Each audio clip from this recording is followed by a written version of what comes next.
guys. I'm Frey. I'm Lowlife. I'm Maria. I'm Peachy. And I'm Toby. So today for our topics, we have body positivity and acceptance, healthy habits, and making and maintaining friendships. Not, I guess, a type of relationship, but friendships after college. So yeah, I'm excited for today's topics. But I guess body positivity and acceptance, I think, is a nice way to start, especially as we move into the third month of the year. And most people typically for their New Year's resolutions pick some kind of like health and wellness and overall just like bodily changes. I don't know.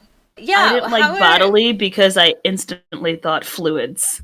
Oh, I thought functions. Bodily functions. Well, but you say that, but like I actually want changes for my bodily functions as part of my New Year resolution. So, true. Like if I mean around Christmas, this is TMI, but I totally bought a Squatty Potty, so you know. That's not TMI. We all need to poop better. We all need to poop better.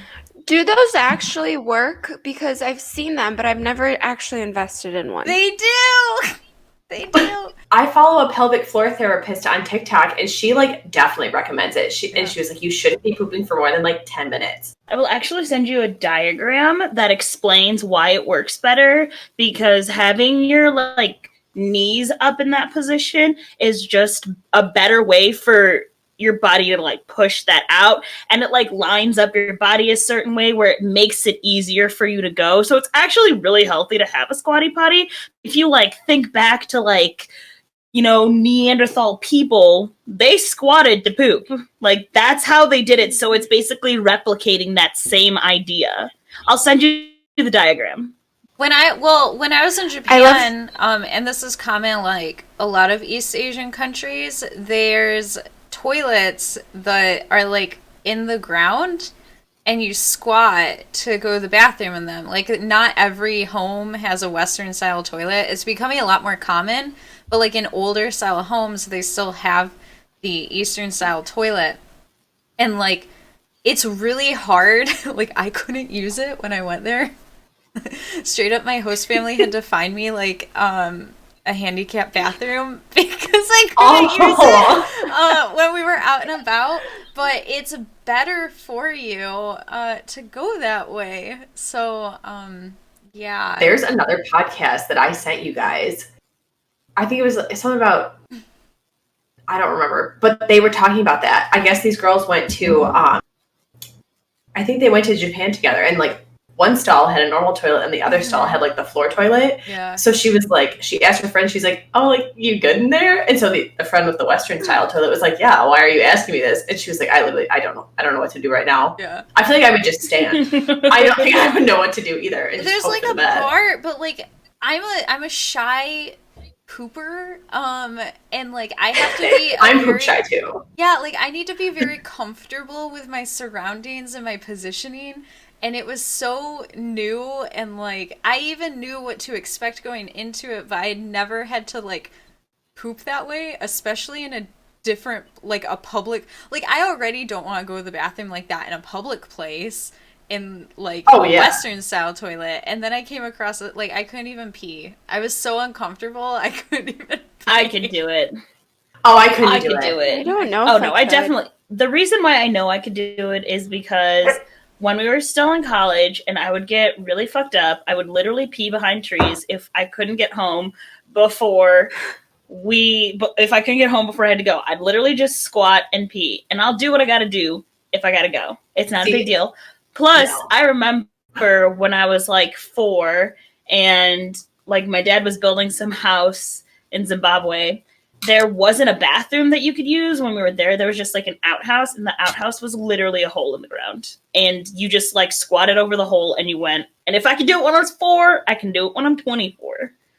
See, I peed in the woods once, and I peed all over my shorts. So I've never peed in the woods since. I hold it. And I don't drink a lot of water when I'm hiking, so I don't have to do that. you just gotta like make sure to like grab your pants and just pull them a little bit forward. There was one time when I peed in the woods when I was at a picnic and I literally fell into some pine needles because I lost my balance and I had pine needles stuck in my fucking ass. So that was I don't like that. Okay, so I guess back to body positivity. Wait, I have a question. I have a question for Peachy. How much did you spend on your Squatty Potty website? Because it was around Christmas. I think it was like $30 or so. Why would you not just like stack some boxes for free? Because it unfolds and folds up so easily. I don't want to have to stack some like I don't need it when I pee. Did you buy the Squatty Potty brand? Yeah, or did you buy like a knockoff? Name. If you're gonna get a Squatty Potty, get the brand name. Does it like fit around your toilet too, or is it like more just like a step stool? It fits around my toilet, but I got the one that folds up because I feel like it would really weird people out to like walk into my bathroom and see that and not like if it were me, I didn't know what it was. I would be like, what do I like? It would kind of look like you're trying to like potty train a child. Yeah, exactly. So I got the one that folds up. So that would be weird. You have a secret baby. Have you ever seen a diagram of the splash zone of guys peeing? Is it because it's horrifying. No. It's gross. It's horrifying. They get it everywhere. And I don't know if you guys close your toilets before you flush, but if you see that diagram of how far everything splashes out when you do that, horrifying. Oh, no. That's literally why. So nasty. Matt's home chore is the bathroom. I don't clean the bathroom because I don't get pee everywhere. You're an asshole? I'm not a dude. Yeah, I'm also an asshole. I hate cleaning bathrooms. It's literally like my arch nemesis of house chores. I'll do literally anything else but a bathroom. That's why I don't keep my like toothbrush on my kitchen counter. Like I keep it in a drawer. Yeah. Because like a lot of people just keep it like in a cup on their counter, and I'm like, I don't know if I 100% trust that. Oh, I don't. Yeah, I don't keep my toothbrush on my kitchen counter either. I prefer for it to be in my bathroom. I said counter. You said kitchen counter. You said kitchen counter. Guys, I'm very hungover. I don't know what you want from me. It's really bad because you're talking about shit, and now we're talking like it's like you want me to throw up. The reason though that I considered the I guess the connection that I was making though between body positivity and my bodily functions, God, I hate it. It's like I have a lot of GI issues, and it leads to like a lot of discomfort, a lot of like bloating, and all of these things, and also just feeling sluggish and eventually not good about myself because these things add up. Like when you don't feel good, and then you also are bloated and you don't look good. Can like I feel I've struggled with that a lot since over 2020, partly because I've just been like stuck at home and my eating habits have gone to absolute shit as a result of it. And so for 2021, like I've really wanted to get back into that. So yeah, I've been listening to a lot of podcasts of how to do better, but these healthy habits can be so hard to implement. I got a planner. I think I showed the planner on the first episode, that one that I was real hype about, and it has that like habits tracker. So I pick like 5 new habits every week to like track along with. But I feel like being in quarantine, I actually ended up eating healthier. Really? Because I had time. Because like if I eat like shit, it's because I don't have time. So I had all this free time at home, so I could like cook all of my meals. And I was like, ooh, this is fun. And I feel like I became a better cook because of it, which is also why I don't want to go back into an office. Because I feel like being in an office made me fat. It led me to like a lot more snacking, like having access to food all the time. Yeah. To a lot more snacking. That's what I was going to say. Well, like when I was in the office all the time and there were like snacks on the table, I've seen plenty of horror like there's this one video I saw on Reddit of a woman with a chocolate cake in the office, like scooping her fucking finger through that chocolate frosting, and every time I see food at work, I just think back to that video of a woman in a workplace somewhere dipping her nasty finger into it. I'm like, no, somebody might have dipped their nasty finger into that, so I'm not gonna eat that. Yeah. That's so gross. It makes me want to vomit. It's a really nasty video that like kept me from snacking on stuff at work. My coworkers don't do shit like that. You don't know that though. You really don't know that. Anyone who is super gross, they try to hide that about themselves. So you never know what your coworkers are doing to all that food that's out. Because whenever we do a lot of like we used to do a lot of like potluck sort of stuff, and like there was whenever it's like a holiday or a birthday, there was always just like food out for everyone to take. My desk is pretty close to where they put the food out, so I will literally look to see when it gets put there. I will be one of the first people to grab something, and then I'll never touch it again unless everything is individually wrapped. That's why at my office, we have individually wrapped snacks for people to not be gross and stick their fingers in stuff. We also do that, but like when people just bring stuff in to share, that's the stuff that's not individually wrapped. But there is like a snack bar. There's this woman that always brings cake to work, and one time I found a hair, so I stopped eating that cake. Ew. And she probably didn't mean it. Like, it was probably like one of those things that, like, you're baking at home and like. Yeah. But I feel like if you are gonna bring stuff for other people, you have to be like 3 times as like aware of your hair and like nail polish, like your fingernails. You're shedding body parts. We really got far away from body positivity. Yes. Okay. I guess I'm kind of curious. Like, as we're all at very like transitionary periods in adulthood, I would say. Your body changes more in your mid to late 20s than people like to talk about as well. Your metabolism slows down. Things like you can't process alcohol as well as you used to be able to. And I guess like I'm wondering, like, are these things that like you've noticed or no, or am I like alone in this experience? No, I don't think you're alone. So I noticed that I don't handle hangovers well at all. So I just choose not to get them if I can.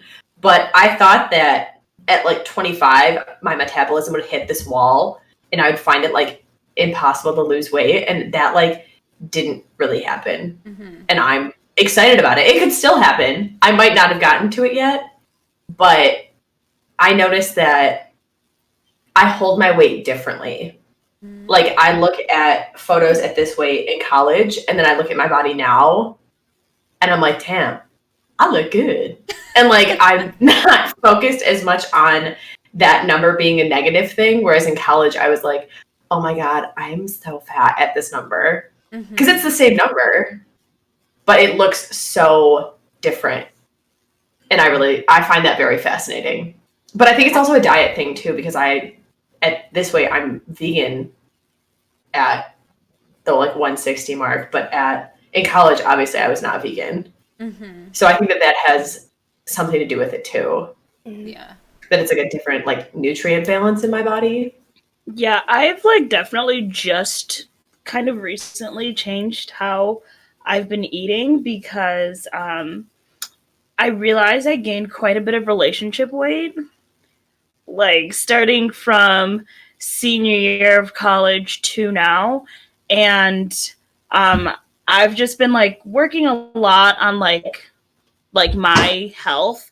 So and this wasn't like one of those things where I was like, this is my New Year's resolution, because I've mentioned it before. I'm not good at New Year's resolutions. And I'm setting myself up for failure by making one. And so I actually started working out again in November. And then I think I completely changed my dietary habits in January.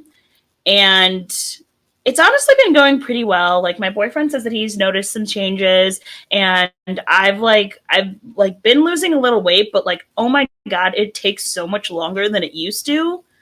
Like I just remember sophomore year, like the summer going into sophomore year, I lost like 20 pounds in probably 2 months. Just strictly by working out. I didn't really change my food at all, just working out. But like, my body cannot do that anymore. Mm-hmm. Like, it's like, you want to lose weight, bitch? I'll give you 5 pounds a month, maybe. Like, good luck. Well, and like, for it to be a healthy weight loss too, like, you're usually like 2.5 pounds a week or a month, I don't know, is like really, really aggressive. And like losing weight fast can also be really harmful to your microbiome, which is why I'm vegan, because I was harmful to my gut microbiome. So like, I think when approaching weight loss too, it has to be like realistic. But I also noticed that you looked really good too, Toby, last time I saw you. I think I said something. I might have said it in my head and you might have been talking and not heard me. But I was like, yeah, you look good. Honestly, that makes me feel really, really happy because yesterday I was literally standing in the mirror. I'm tearing up right now because that means a lot to me. But yesterday I was standing in the mirror and I just like was like looking at myself in the mirror, just like looking at my face. And I was like, you know, I really like my face. Like, I really like my eyes. And I think that I have pretty nice skin. Like, I really like my face. And then I went over to Sean and I was just like, so I was just in the mirror and I realized like, this is something that I really like about myself. And I was like, I feel like I've spent a lot of time knocking myself down by talking about the things that I'm really insecure about. So now I'm just going to start telling you things that I do like about myself. And I'm just like giving myself compliments because it makes me feel better about myself because there are things that I am insecure about. But like, what is it doing for me by just focusing on those things constantly? So we can all agree that Toby has the best face out of all of us. Yeah. She does. But that was something that I noticed too with myself is that like you grow up for some reason always just looking at yourself in the mirror and the first immediate thing you do is criticize yourself. Oh, my skin looks horrible today. Oh, my muffin tops are showing today. Like, you know, like your mind automatically goes there first. You really have to train yourself to not have that be your first immediate reaction when you look at yourself in the mirror. So for me, a big part of, because obviously everyone has insecurities and you go through rougher patches some years than others, but I would always just be so harsh on myself and so critical on what I looked like, and obviously comparing myself to other people, whether it be people in my life or people online. But one thing that really made a big difference for me in like the past, I want to say it's been like 2 years because it's not something that you can just change so quickly and easily. But being conscious of how I'm talking to myself, because the way that I talk to myself sets the tone for how I feel about myself. Mm-hmm. So whenever I'm like looking at myself in the mirror, I just like you said, Toby, like point out the things that I really love about myself. And if I'm really so bothered about something else, like I just need to remind myself, like my body is like, it allows me to do the stuff I do every day. Like, it lets me go play tennis.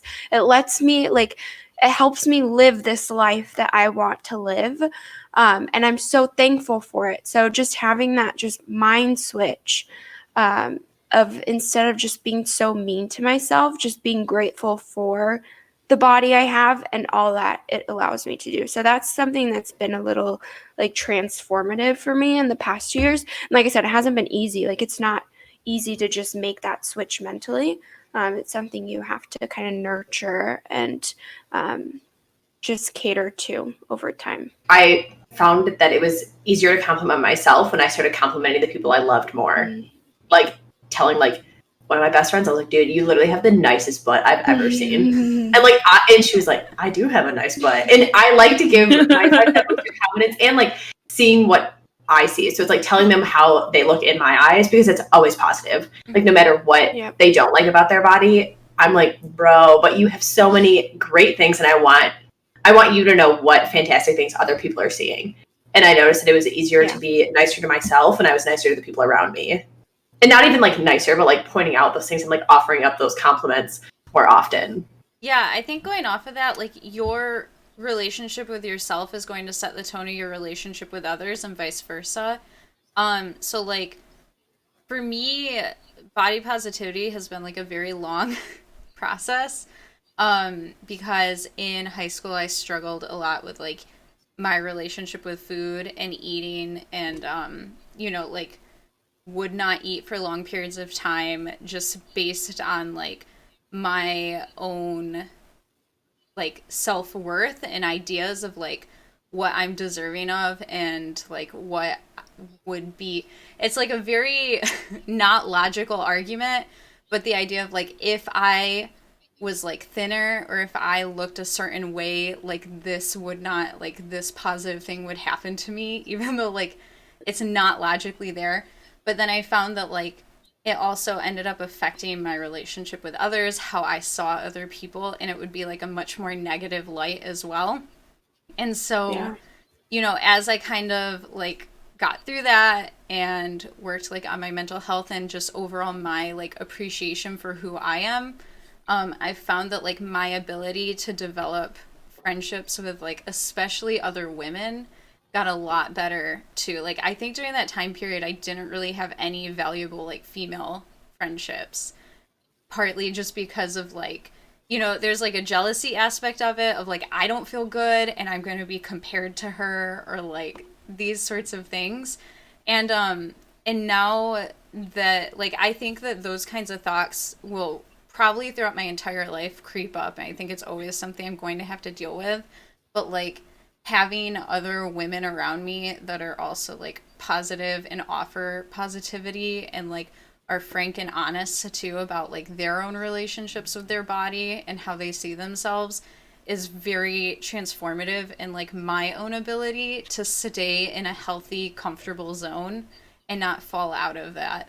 I would totally agree with that. Yeah. And like one of the things that you said that like I really wanted to like play off of was just kind of like thinking back to when like you were in high school and when I was in high school. I feel like that's where a lot of the issues really stem.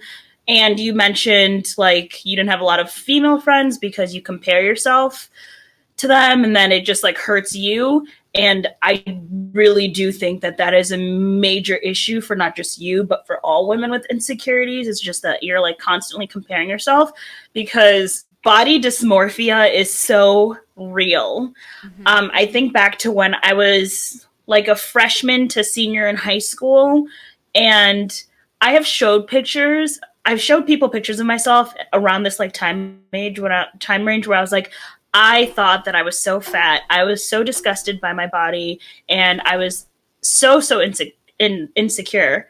I was a size 2, and I thought I was fat. And the reason why was because all of my friends were stick thin 00s. Mm-hmm. But I wasn't a 00. I couldn't fit into anything 00. I was only a 2.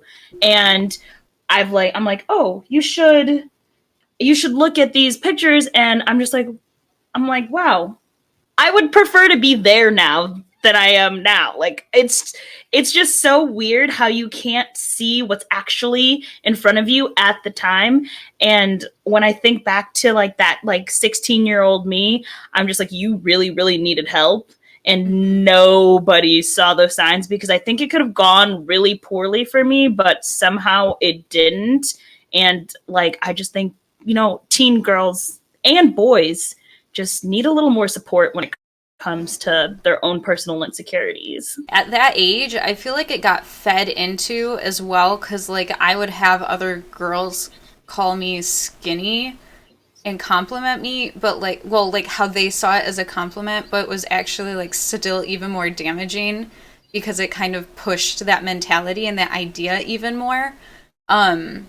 Which kind of goes back to the, like, you shouldn't comment on people's weight as, like, whether you see it as helpful or not, or, like, whether you think it's a compliment or not. Like, commenting on weight as a whole is just not a healthy way to give anybody advice or compliment them. That's what I like about kind of the way that the body positivity movement is going, is that, so I've always been, like, in that, like, 8 to 12 size range. So like not super skinny, not plus sized, but there's no models that look like me. So when shopping for clothes, it's either plus size women who I don't really fit in with, or super, super thin women that I do not fit in with either. But I think the more it has evolved, the more I look like the women in ads and online. Like I was online shopping earlier and I was going through it and I was like, I like that they have that like X model is a size 4, weighs as much as this tall. And I'm like, okay, like I'm pretty close to that. And it's so much easier to shop for clothes, and I feel so much more included because that like mid-size is so normal.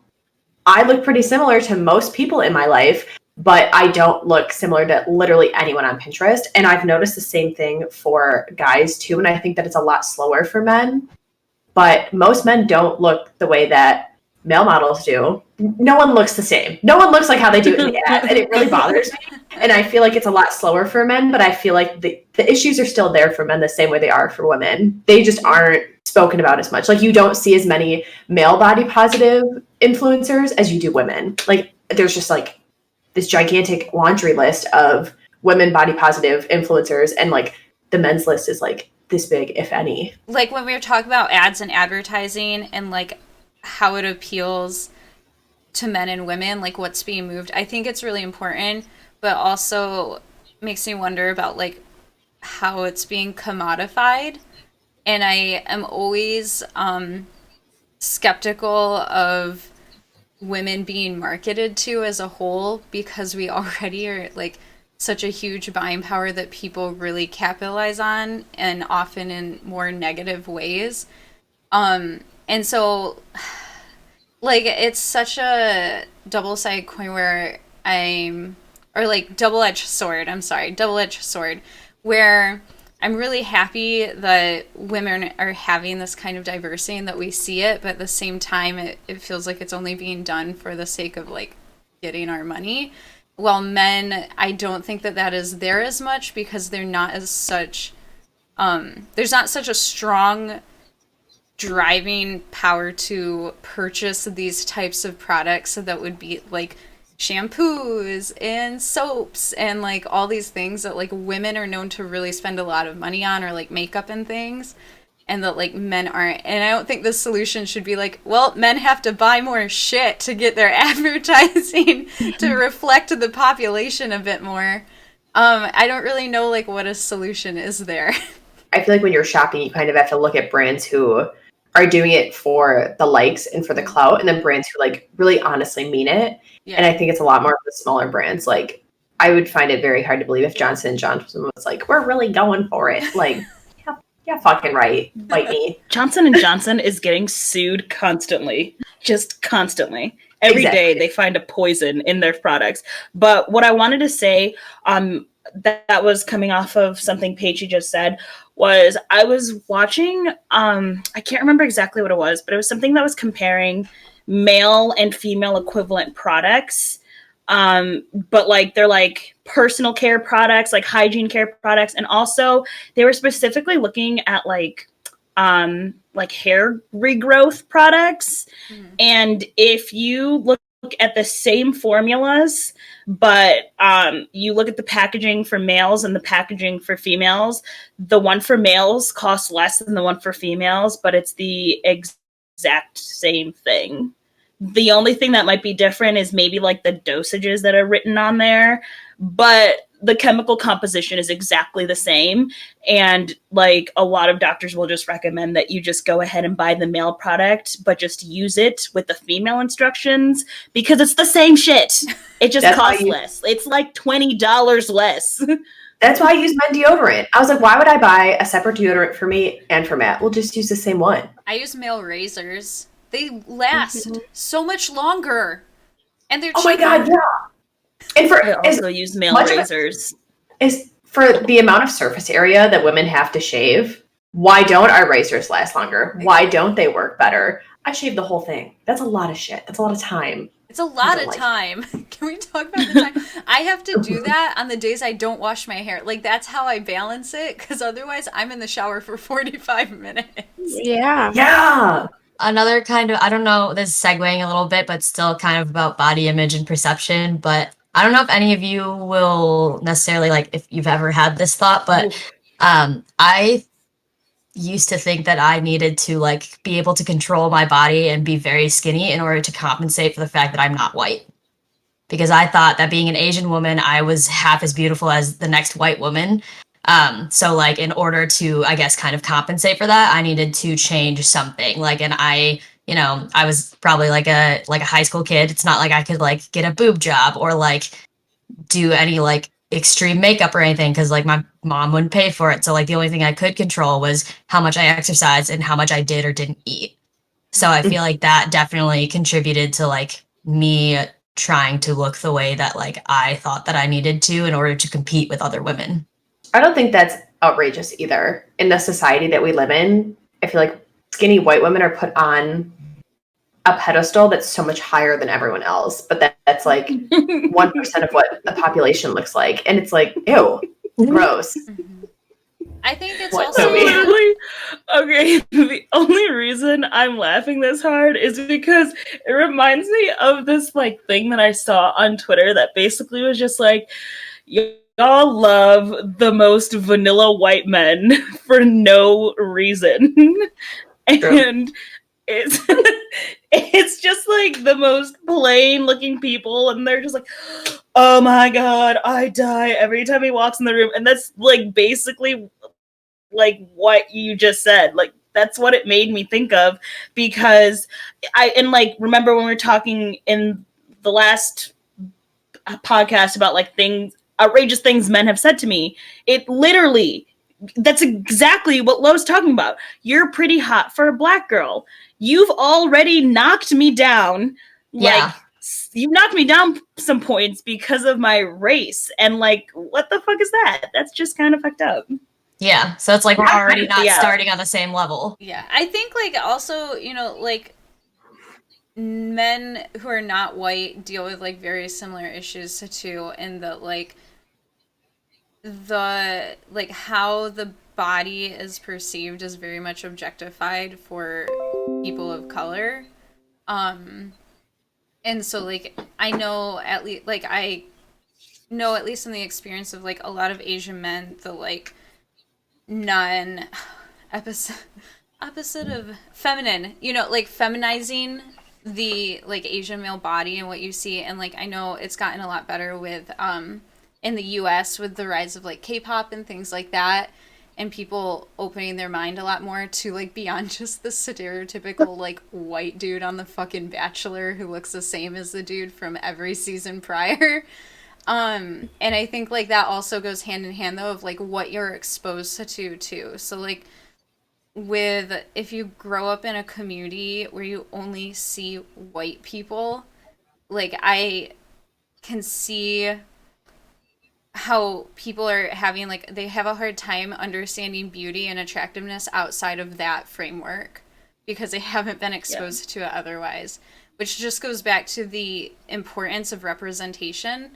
Of if you're exposed to that from an early age, even if it doesn't reflect it in your community that you grow up in, if that's what you see on TV or in music or like on social media now, your framework is going to be a lot larger and leave a lot more space for people who like don't just look like you or the people around you.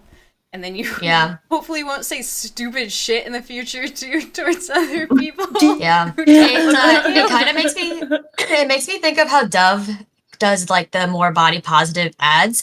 And yes, there's like women of all like shapes and sizes, but you know, you'll have like one Asian woman or one African woman, and then like the short or the like tall, and then the skinny and the thin will all be white variations. So it's still like they're doing, I'm sure they have the best maybe intentions, but it's still like we need to throw a one of these in there, or like we need to throw a one of those in there just for good measure. They need their token Asian person and their token black person, then they're fine.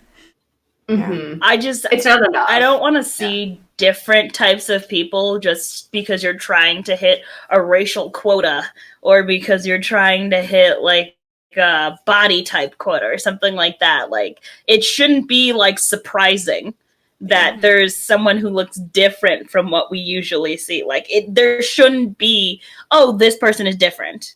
It should just be a person. Yeah, I don't love ads that are just checking a box. And I think that's why smaller brands are kind of dominating now, because they're real people. Like those founders, everyone that's in their advertising, they're probably friends with.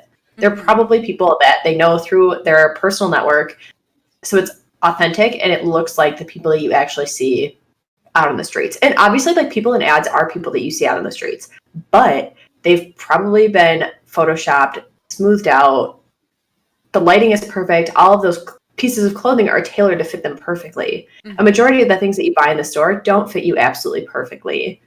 Yeah. And those models, they're tailored on set. I want more like online clothing stores to offer like what Amazon does. I know Prime Wardrobe, best example but yeah, where you can order a bunch of stuff, try it on, and then you keep what you actually like and you pay for that stuff, or you like return all the stuff that doesn't fit. Because like even when I was like a lot thinner, nothing fits me right because I'm not like I usually like have a small waist, pretty large badonk. So like pants don't fit me right. I American Eagle jeans because I buy the like 4-time extra stretch, like a size down, because the size down will fit my waist, but it can stretch to my butt.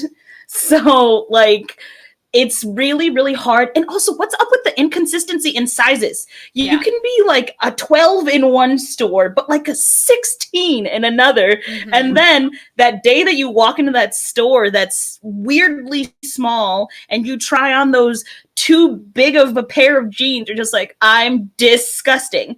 That inconsistency has got to go. Yeah. I was at like, H&M. It's just so confusing. I literally, like, I have a hard time finding pants because I'm short, and any weight I have goes to my thighs, and so, like, it's kind of wider, but I need it short. And I found a pair of dress pants that actually fit really well there, and they were comfortable. I wore them for, like, I took them out on the town, tried them out at work.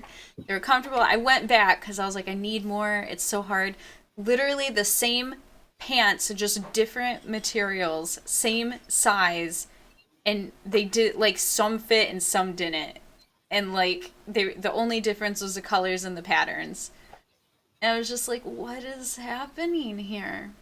How does this happen? So I guess this one, it kind of ties into body positivity. It's healthy habits. How have we found a healthy routine and how to stick to it? February, my life fell apart, so I'm not going to have a lot to say on how to stick to a healthy routine. So if anybody else wants to offer me advice, I would appreciate it. I track how they make me feel. Because if I feel like shit, it's probably not a healthy habit. Mm-hmm. And then if I feel good, I like. How do you track? Like, do you just kind of make a mental note? Do you like journal it? How do you do it? So I track in my calendar. I just like filling in like the little bubble. But I also, every once in a while, like I just kind of start thinking, and I'm like, you know what? Like going to yoga consistently, that makes me feel good. And like I feel like I'm pooping good. I'm eating good. But that's exactly it. If your habits aren't, if you're not pooping good, if you're not sleeping good, whatever you're doing is probably not healthy, because those two things are really great signs of a healthy body and healthy habits. So I just I get on a roll where I'm like, okay, I'm feeling good and I don't want to like wreck it kind of thing. I was considering, I don't know how well I would stick to it because I already am really bad at sticking to tracking my habits, but maybe like for a month doing like a food journal of not necessarily like calorie tracking, but more so to track like, how do I feel after I ate this? Like, what was in this meal, and how did I feel after I ate that meal? And, like, is this a food I should avoid? Because, like, the way that I started figuring out, at least, like, with dairy, that my body does not like that, is I just, like, made a note kind of mentally every time there was dairy in my food. And I was like, oh, well, it's a couple hours later. I'm bloated and gassy, and everything is awful. And then I kind of like weaned off of it, and after I gave it up, I went back to it just for like a week to see if like, was that actually what was going on? Yes, that is what's going on. But I feel like now there's so many other things that like, if I retract it, maybe I can see a pattern there. I don't know though. I don't know if I'd stick to it. So I've actually been tracking my food for like 2 months, and I recently stopped doing it because I fucking hate doing it. And I figured at this point, okay, here's the thing. The reason why I was like, okay, I can stop now is because I got to a point where I was like, I get it now. Like, I know like what I need to be eating, what doesn't make me feel good, and like which foods I was eating that were like just way too many calories, that were just doing way too much. I've got my Chipotle order completely figured out. Like, I'm good. But I told you, like, I started working out in November, and that was something that I had to gradually work into. It started out with like 3 days a week because I can manage that, and now I'm up to 5 to 6 days a week, and I don't skip. With starting trying to consistently work out, the reason why I started slow and worked into it is because I really don't like working out. But as you continue to do it, you start to feel better. It gets easier. You start to find things that you like, and so you can kind of gradually add on more days, and it can become more of like a consistent habit in your daily life because you kind of figure out ways to make it work for you. And then on the days where I'm really, really lazy and I'm just like, I don't want to do this, I just hop on that bike back there and I do that while I listen to some podcasts and I'm good. But then with the food tracking, I was doing that because I'm like, it doesn't really help for me to only work out and not really see what my dietary issues are. And literally day one of tracking my food, I was like, what the fuck? I should not be eating like this. And so then I switched up how I was eating. And every single day I was using my Fitbit app to log everything I was eating, looking at my macros, like figuring all that stuff out. And oh my gosh, it's difficult. And I only did it for 2 months because after a while you're like, I understand this now and I can't keep up with it anymore because I think, who is it? There was a comment that I just read, Erebus. I don't know if I said that right, but they said it's so hard, especially if you're eating out or ordering takeout a lot. And that's when it does get difficult because unless you're going to like Chick-fil-A or Chipotle or like popular places, most of these apps cannot actually figure out exactly what it is that you're eating, and it gets really difficult. But you just kind of have to learn that yourself at some point. And then once you get used to it, it's not that big of a deal. But the hardest part is starting. It's literally just starting. And then it gets easier literally after like a week or two. And like experimenting with what you enjoy doing. Like I was like a hardcore gym rat where I was like, if I'm not lifting a weight, it's not a workout. Like it doesn't count. And then quarantine hit. So we couldn't be at the gym. We couldn't lift weights. And so my husband and I started hiking a lot more. And like, we always liked hiking, but like we made it a point to like take the dog and like find a new park in our state and like in our county and like just explore it that way. And like doing more physical activities like around the house, like a lot more intense, like yard work. And like, I would help him with the yard work instead of just being like, that is your task. Bye-bye. And I found a lot of other things that I enjoyed more than working out, or more than lifting weights. So then my workouts don't feel like a chore. They don't feel like something I have to check off my to-do list. Like I found that my body reacted better actually to yoga classes than they did to lifting weights. And I mean, since I stopped lifting weights, my butt is flat. It is like a board. I have no butt, but I feel better everywhere else. So I'll take the fact that I will never have a Kardashian-sized badonk like I wanted because the rest of it feels good. The Kardashian ones are fake anyway, so yeah, shouldn't try to. You'd have to buy it anyway. And I can't afford that. I don't make that much money to be able to afford a badonk like that. No. I don't know that I would ever be able to journal what I eat because I feel like I would become very self-conscious about it and probably start eating less so that I wouldn't have to write down as much. See, yeah, I would go either way, where I would eat less. I could see where that would be very triggering. Or, yeah, I think that it could go both ways, where it would either be like, oh, I'm not as bad as I thought I am, because right now I think I'm being pretty bad.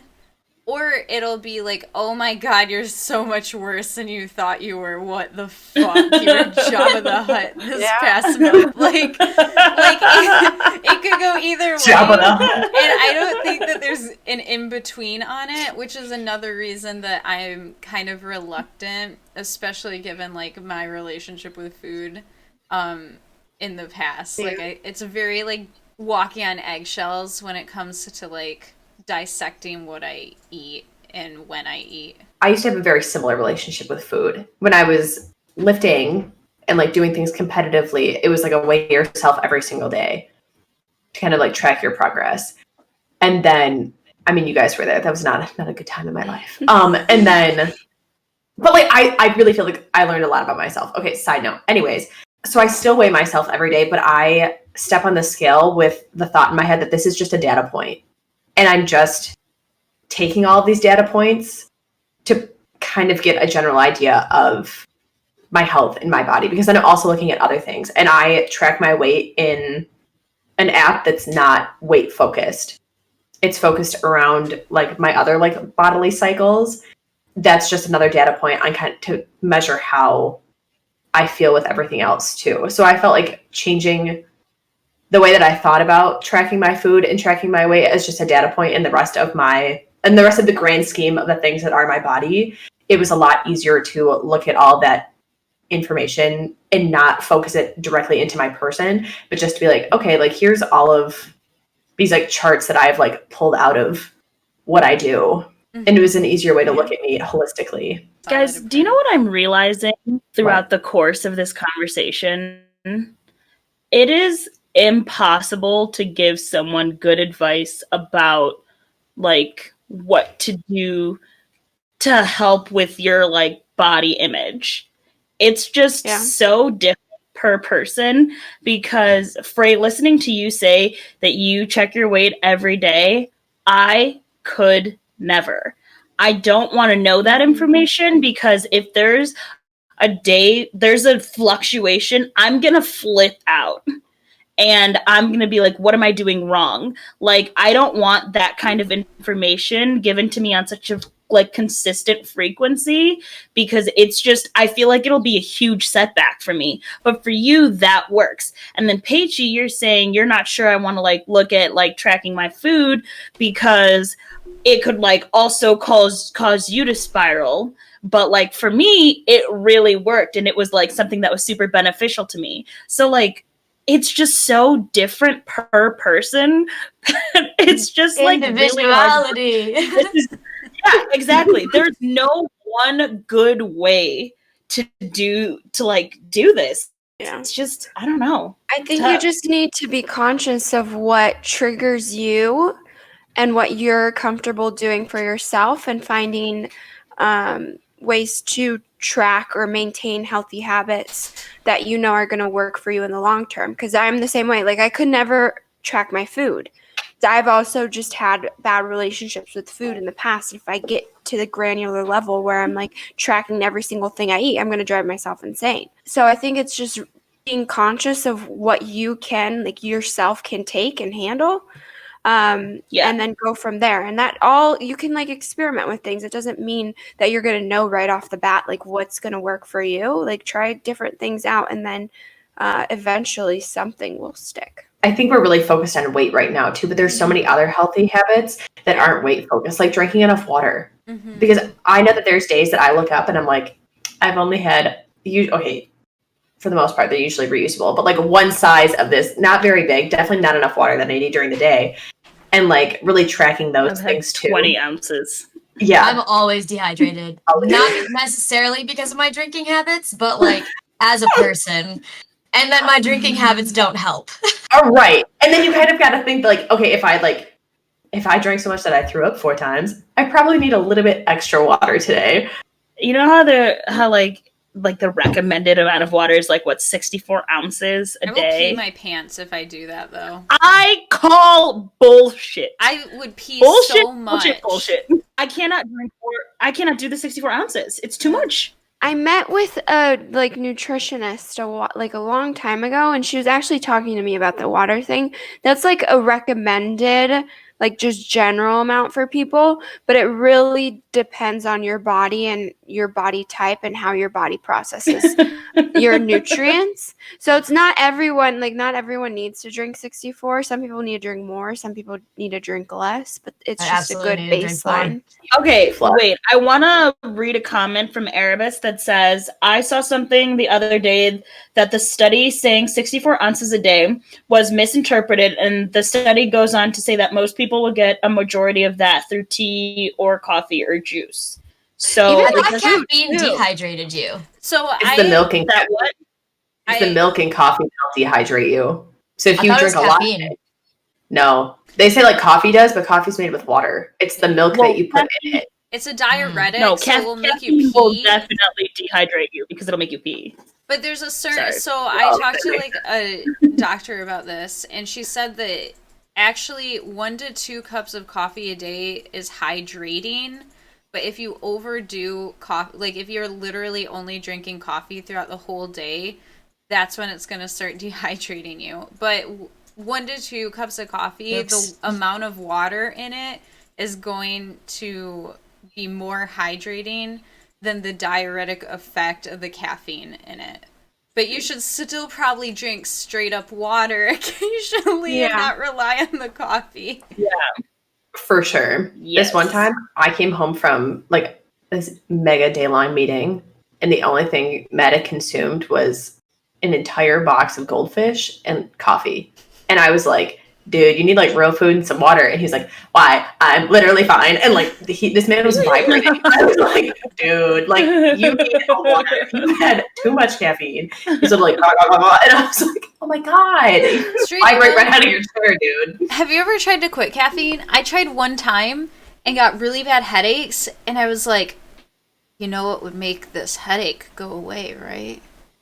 Teensy bit of coffee. And I was like, holy shit, dear, that's what drug addicts think. I was like, yes, that is called addiction.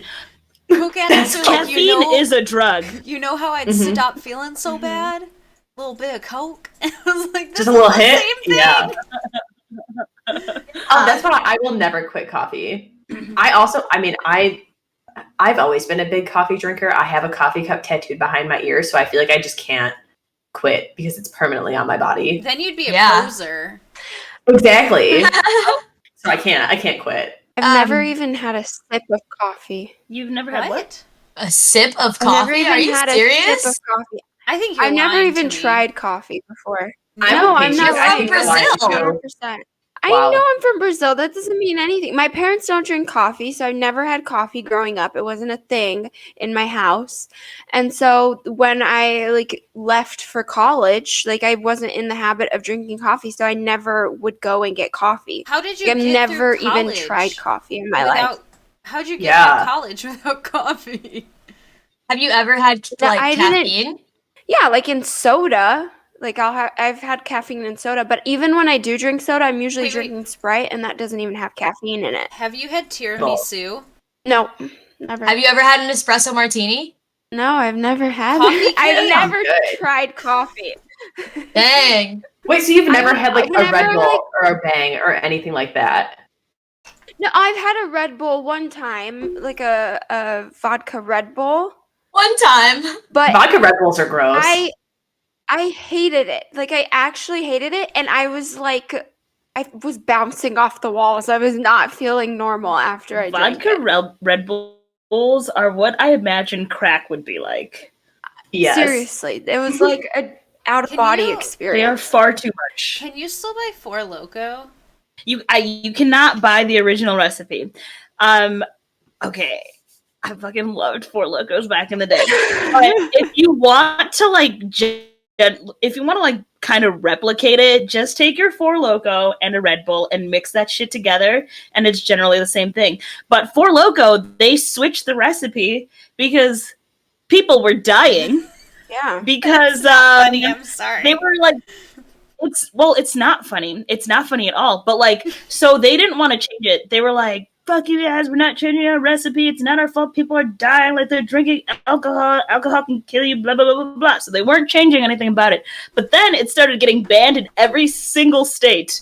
And they're like, okay, fine. They are disgusting. They are absolutely disgusting, but they are the most fun I have ever had. I remember when I was in high school, me and my 2 friends were drinking 4 Lokos, and it was just a lot. My boss is dying to make a 5 Loko with THC in it. That's adding everything back. To die. Yeah, it does. Sounds like paranoia in a can. But that sounds like the worst crossfade ever. Okay, these are not healthy habits. These are actually the opposite of healthy fucking habits. Oh, yeah. Don't do any of these things. No. So to find the good ones, you have to also find the bad ones. But yeah, making and maintain friendships after college. How's that? Making friends has been very difficult for me after college. Like I was thinking about it, and I can't, aside from like internet friends, like I've made internet friends through streaming and Discord channels and everything, but in terms of like making a real life friend that I didn't know during or before college, but like I actually hang out with or see, I can't think of like one person. Yeah, I mean, like, I have, like, some friends that I've made, like, through work, but I don't really think we're particularly close. And that's the weird thing that's about work friends. Sometimes it's kind of hard to transition from someone that you are close with at work to someone that you actually see outside of your work day. And lucky me, I got a new job, like, 2 months before COVID. So I barely knew any of the people that I worked with, and my direct group, my like work BFF was 65 years old and retired. But I like old friends. I like having friends that are older than me because I feel like they provide a really great level of insight. So like I joined our sorority's alumni chapter, and I would say that like aside from one other girl from our pledge class that joined, like I'm the youngest person in our chapter. But I really vibe with the ladies who are like, there's like a 5 to like 8 year difference. And maybe it's just because like I got married young too that like I vibe with these people. But I just feel like they get it. And they get the struggles of like growing up and trying to like get your shit together. And they can like offer advice but still be like fun friends. Like I still like drink with these people and like have fun. But then like there's like another like upper echelon of my chapter that's like in their like 70s and 80s, and I just love the like grandmotherly friendship that I have with them. And I just love them. I love it. I think they're great. That's how I feel about my older brothers. Yeah, because there's a huge age difference for you. Yeah, they're like 10 and 12 years older than I am. So like talking to the younger of the two, especially like now that I'm like kind of an adult, it's more normal conversation and like nothing's off the table and like we'll drink together, like whatever. And it's really nice because he obviously has lived longer and has really good advice, but not coming from like a necessarily like a parental role. You can be a little bit more authentic having older friends. You can be like whenever I bring up anything about children, disclaimer, I don't want to have kids anytime soon. Which is weird because you had baby fever, I feel like, a couple months ago. Literally, in the group chat on multiple occasions, you've been like, baby fever. And then you're like, why do you guys think I want kids? Where the fuck is this even coming from? Maybe because you keep saying your freaking ovaries are exploding. That's why we all think you want kids. Every time I see a cute baby, they do. Okay, when I realized that I truly was not actually ready for kids was when Matt's aunt, there's also a big age difference. So Matt has cousins that are like anywhere like 6 and under too, as well as like the main group that are like our age. And I was holding one of them, and I think she's like 1.5, and she started screaming. And I literally looked at his entire family and went, I don't know what to do. And no one did anything. No one took this baby from me. They just let me hold this screaming child. And I was like, I'm not ready for children at all. But I think about like the future and like planning things and like making sure that like I am set up for success a lot. And anytime I talk about anything about the future, my mom's instant reaction is, you don't want kids anytime soon. You do not want kids anytime soon. And I'm like, no, I don't want kids anytime soon. But I'm thinking, and I would appreciate the advice. I understand that I do not want kids anytime soon. But if I say it to like my older friends, they'll give me the advice without being like, but you don't want kids. I'm like, Mom, chill the fuck out. Yeah. I don't want kids anytime soon. And when you listen to this, Mom, when my mom listens to this, Mom, I want you to know I do not want children anytime soon. Don't worry. Like, as you get older, you know, your conversations with your parents or, like, older siblings, you know, like, people who used to be more of a parental figure in your life, which, you know, my parents will always be parental figures in my life.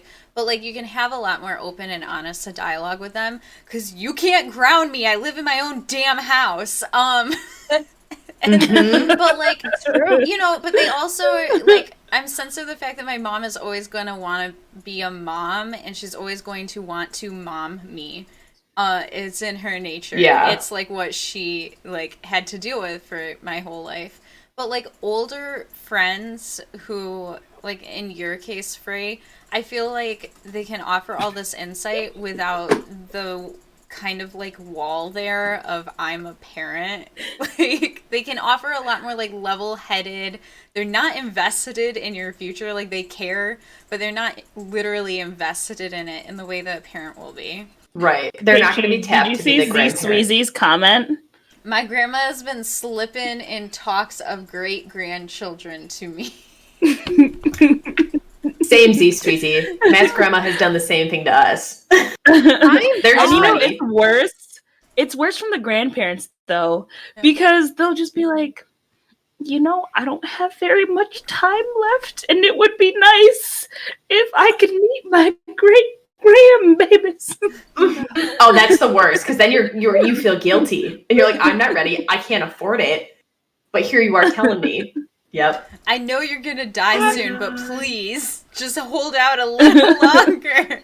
Zero pressure from my grandparents to have children, but my mother, on the other hand, is going crazy. Like, every time I'm home visiting, the talk of her having grandchildren comes up somehow.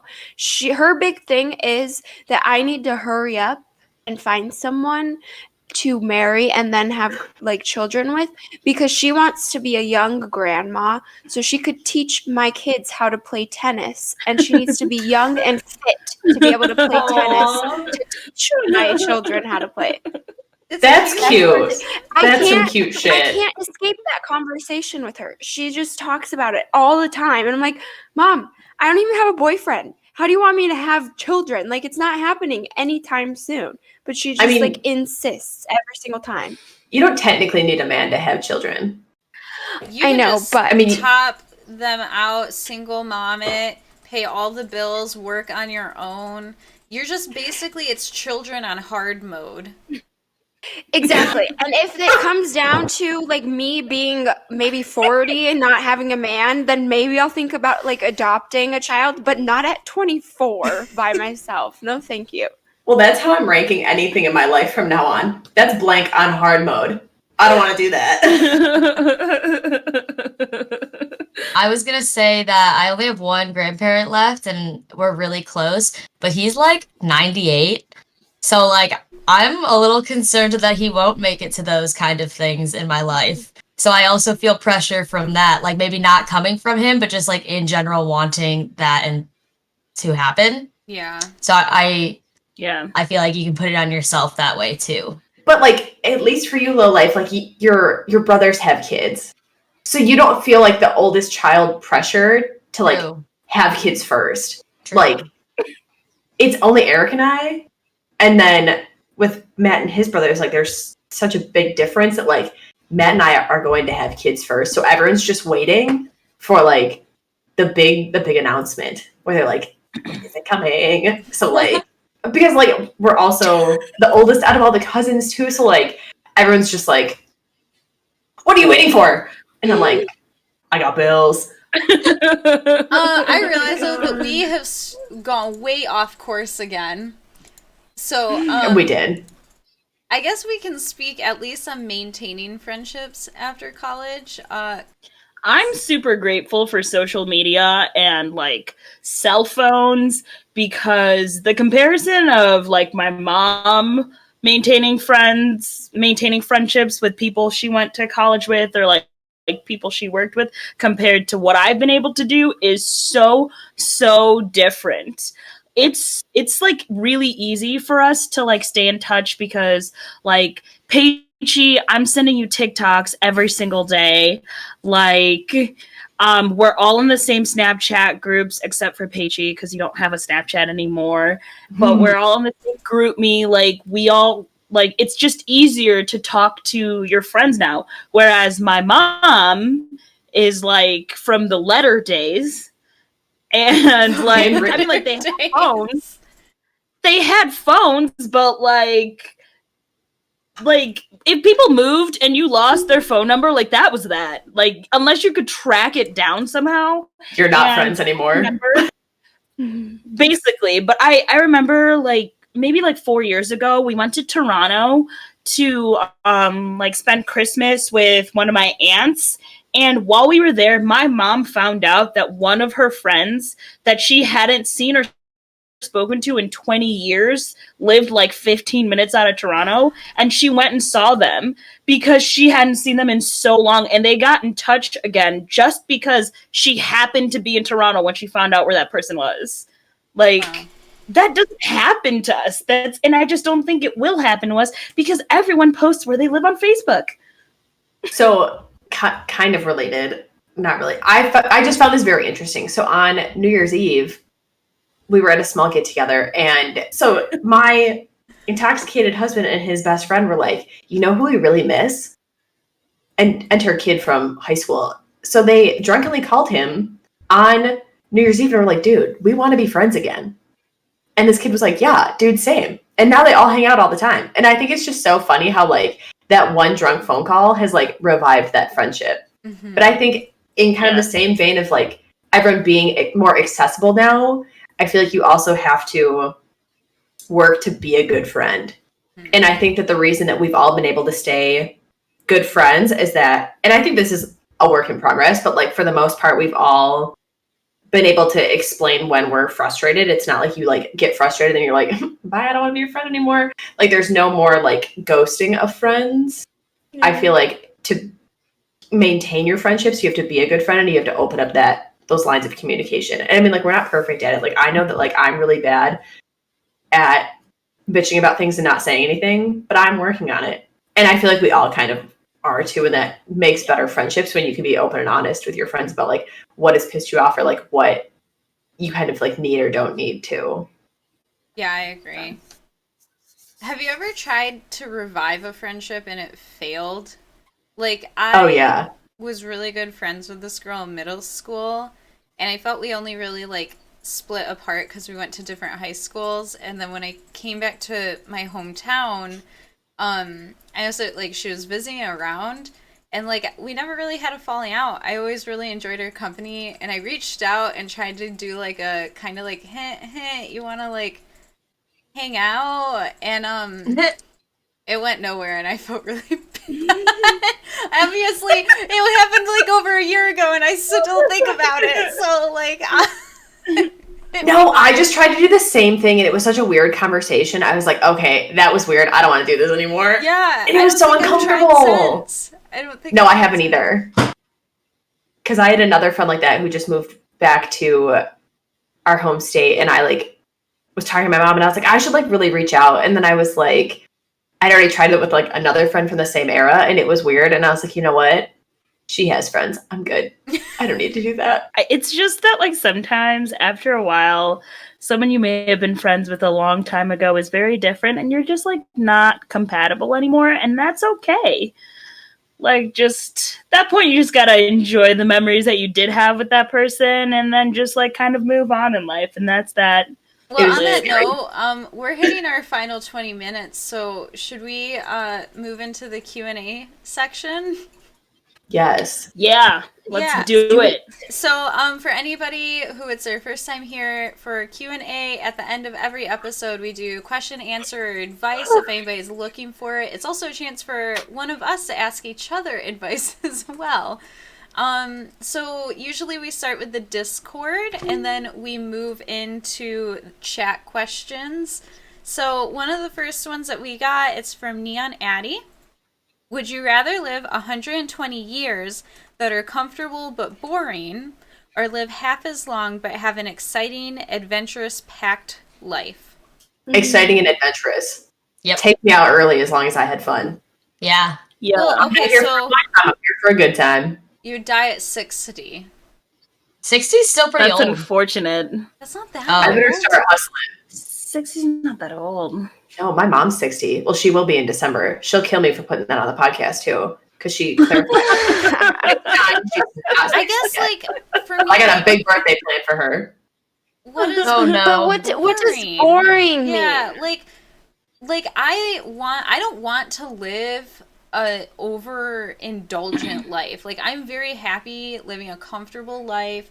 Give me like a 2-bedroom house. You wouldn't get to go to Japan. Survive. You wouldn't get to have your dog. But to me, like, that's comfortable. Boring. Like, comfortable is going on vacation. I literally would go on vacation every like 3-5 years at this point. That feels pretty comfortable and boring to me. Like, I think boring is like sitting in your house every day doing the same thing, or like exciting is like Fast and Dangerous, like action movie where you're like, yeah, but then I think about like 60 years. Okay, so are your parents taking you places when you're a kid? Because like think about it, you really only get freedom once you hit 20. So that cut 20 years off, you get 40 years of of adventure. You're being way too logical about this. I'm just thinking, if I'm gonna die at 60, I'm doing the math on it. Okay. Well, I think it would be cool too to live for 120 years and just see how many things change. Like I think about like my great grandma lived to be 97, and like the shit she saw from by the time that she passed away, like extreme racism. God damn it!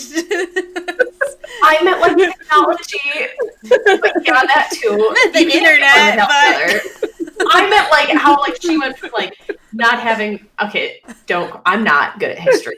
She might have had electricity. I'm not sure, but like constant electricity. I don't know. I think they had electricity constantly in the 20s at least. My grandmother didn't have electricity. She also lived in a village in Bulawayo, Zimbabwe, so like that might have been a contributing factor. Because I'm pretty sure they still don't have electricity. My grandma lived in Illinois. To clarify, the more I think, my grandma lived in Binga. Sorry, Binga. To clarify, I think boring would mean that you're in like an unexciting job that you just work to pay the bills. You don't go out for fun. You don't travel. You just go to work and then come home and meander around. So what you're saying is like the standard of boring is 2020 COVID quarantine time. Like that's boring. I think that's a good standard. Okay. I might rather die 120 at 60. 2020. Yeah. My next question about the 120 years thing. You're going to go to all of your friends' funerals. Do you want to do that? Also, you could potentially outlive your own children. So, do you want to do that either? Why'd you have to get so dark? My thing is, I don't even want to live that long normally. In general. Like, I'm okay with, like, I've come to terms with dying. Like, I'm okay with that happening one day. This is getting fucking dark. I'm just saying, like, your life is easier if you can come to terms with that. I've come to terms with that. I'm fine with dying at a normal... Existence is pain. Existence is pain. like, I don't want to live to the point where, like, I have to witness all my friends die, and I, like, have to have my spouse die, and my kid... Like, I want to be out before all that happens. Dude, that's honestly what happens to a lot of old people. Like, their spouse dies, and they're gone very soon afterwards. Mm-hmm. I wrote it in my wedding vows that I did not want to live in a world without Matt. It was kind of mushy. That's cute. Fucking cheesy. I have a question. Yeah. Okay. Let me put a twist to this. Oh, no. So, would you rather have 120 years of boring life, but you're with like your love of your life throughout all of that, or would you rather do 60 years of adventure, but you don't have the love of your life, you're just like living it up single, and like you have friends obviously, but you don't have that like life partner? Would I be aware of the fact that I'm sacrificing my opportunity to be with a significant other, or would I have just never met the love of my life? I'm telling your partner that you said that. You never met anyone. Like, you're not out on meeting anyone. Like, you meet people, so but you're not like then having I would still a go with the relationship 60 with years them. because I wouldn't know what I don't. You know, like I wouldn't miss what I never knew you could have. You're I okay get with kids? like not having anyone in your life for that long. Like, you don't have a partner, like a love partner. my mom never got married, and like she lives single now and is pretty like happy. And I don't know. I think it's like either way can be a very like happy, fulfilling life. And I think if I were younger, I definitely would not have answered that way. But like I think as I've become like a more independent human, if I did know, and I knew that I had to choose between like the love of my life or that, I would probably go with the love of my life. But if I never had met them and I just like was set on this path, then I would go with that one because there wouldn't be like any heartbreak. Mm-hmm. Do I still get kids?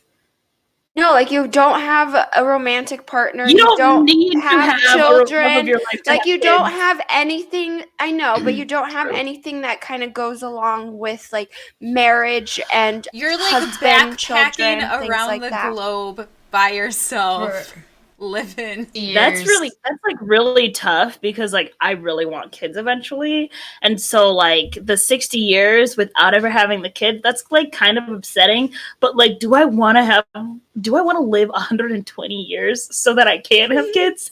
Yeah, because see, that's what I'm saying. The way that my knees and back feel at 24, there's absolutely no way they're gonna be okay at 100.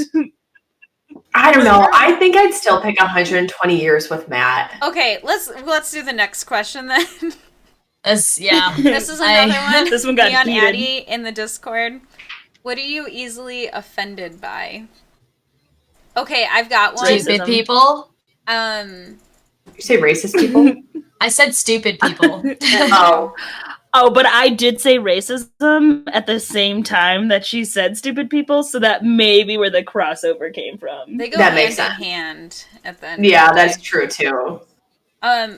People saying I have a big nose. I'm working on it. It goes back to the body positivity thing. I've always been very sensitive about my nose, though. And I got made fun of for it when I was younger before my face, like, grew into it.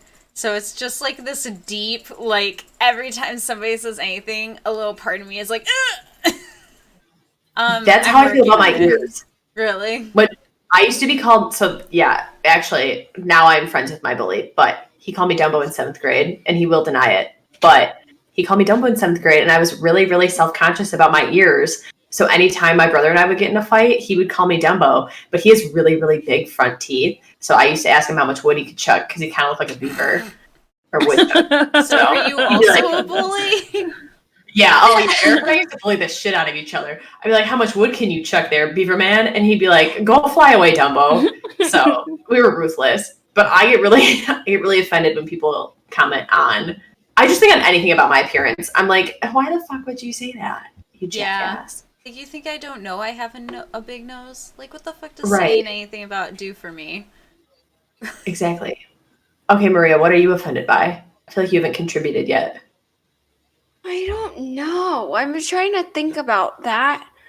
I think maybe people who aren't, those type of people, and it's, I guess just, it doesn't have to get political, but like, this is where I see it happen the most, where people are just set in their ways and they're not open to like other ideas. I guess it's just openness. People who are just so stubborn in the way that they think that they can't, they can't even like begin to understand anything else. I'm offended by narcissists. I guess it's not offended, but like I just get annoyed. Mm-hmm. Yeah. What about you, Lo? Stupid people. Okay. So we're still sticking with that one. Yeah. I thought we were going to be a little more specific. I don't know. I feel like people who don't realize that what they are saying is like going to be offensive, or like people who say no offense, but I hate that. Oh my god. I hate that too. Yeah.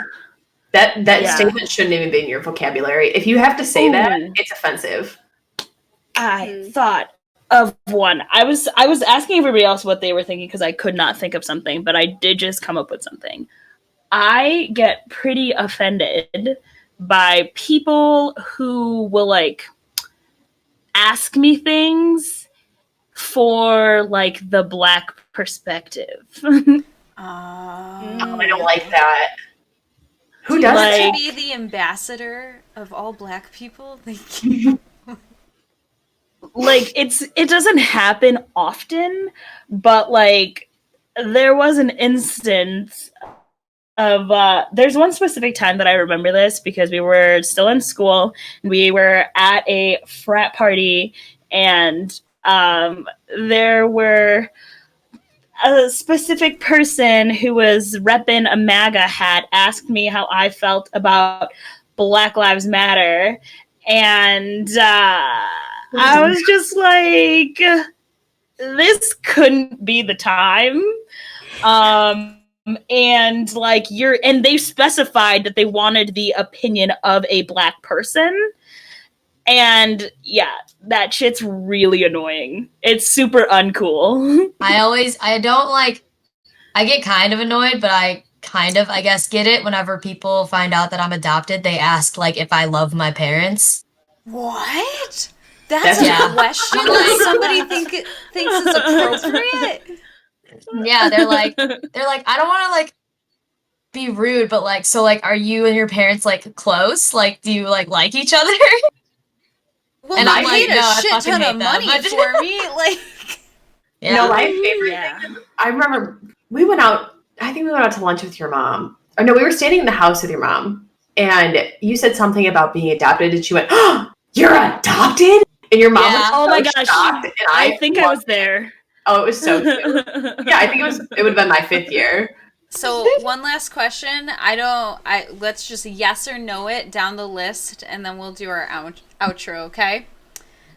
We got neonads here. Neon ads. Oh no. Yes God. or no? Just go across. Is eating ass adventurous, Maria? No. Frey. Yes. Low life. Yes. Toby. No. Yes. Okay. Thanks everybody for being here.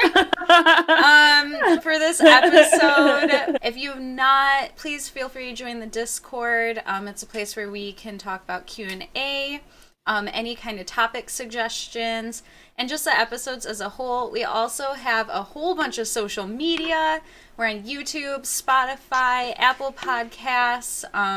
Is there anyone that I'm missing in terms of where they can find the final edited versions? We're thinking about Google Podcasts. Have not gotten there yet. We applied to Google Podcasts. We're still waiting to get approved, so we'll be there soon. After this episode, they're probably like, no, you guys talked about poop way too much. We don't want you here. We don't want you. So yeah, thank you everybody so much. The episode next week is going to be a special International Women's Day edition. It's for Women's History Month. We're going to talk about just the overall history of women, particularly in the U.S., for rights, suffrage, so on. What feminism means, equality around that, and then just COVID-19 pandemic check-in as we are kind of hitting a different stage of that process. Thanks, guys. Thanks for coming out. Yes, thank you so much. Great questions. Leave a review. Like us on everything.